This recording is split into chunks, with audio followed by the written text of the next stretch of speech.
So recently, with some collaborators at ISN, Institute for Soldier Nanotechnologies here at MIT, we've been able to demonstrate that architected materials could be very efficient at mitigating energy from extreme conditions. In this case, we have this very special setup at ISN, which is able to accelerate tiny particles, about 14 micron diameter silica spheres, glass spheres, at speeds that are supersonic.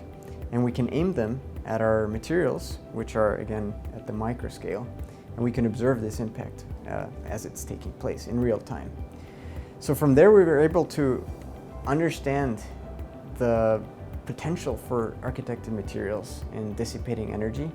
We have shown that it could be per mass more efficient than Kevlar or steel at absorbing these kinds of dynamic stimuli.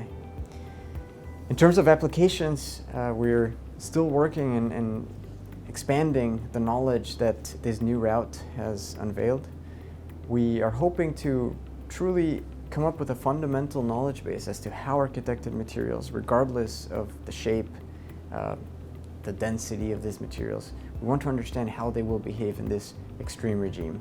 The goal is that if you're trying to design, for instance, a helmet, a car bumper, some protective layer, you can always try to look at a fundamental rule of thumb that then tells you which way to design your material, which architecture to pick, which material choice to select. So that's the goal of our ongoing explorations and what this exploration of impact really unveiled for us. These materials, because they're at the micro scale, allow tunability of mechanical waves in the megahertz regime. What this could now provide the possibility of doing is focusing ultrasound, for instance, or wave guiding, meaning that you could have an input of an ultrasonic pulse and you could steer it internally within the material just by either designing the architecture correctly or by tuning it in real time. So one of the challenges with architected materials nowadays is that we can fabricate them, and you probably can't tell, but there's thousands and thousands of unit cells inside of this cube that we've printed in our lab.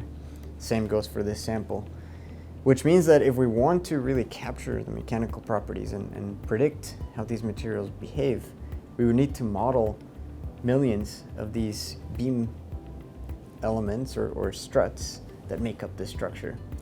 This is a significant challenge. In some cases, you can't fit this problem in a reasonable computer to be able to do it either at all or in real time, if that's what you're trying to do. So we need to come up with efficient ways of modeling these materials. So in this study, we were proposing a new way of thinking about architected materials. We discovered that these materials, when you 3D print them, the beams seem slender, but they're not slender enough so you can apply classical beam theory to these structures. Meaning that the nodes, so these junctions, become very important and you need to account for them. So we take a very special or unique representation for these nodes and then still use inexpensive representations for the struts that connect the nodes. And with that, we were able to start matching the mechanical properties of truly 3D printed materials, which, as I said, you cannot fully capture that response using our existing rule of thumb calculations. So we do have what we call classical scaling laws, which tell us how, for a given geometry, this material should behave. The issue is that these classical scaling laws assume that we have toothpick-like beams, very slender beams. This is where all the assumptions of beam theory, which has been around for more than 100 years, this is where all these assumptions actually hold. As you can see in these materials and anything that we can 3D print, it's very challenging to actually get to these toothpick-like slender structures.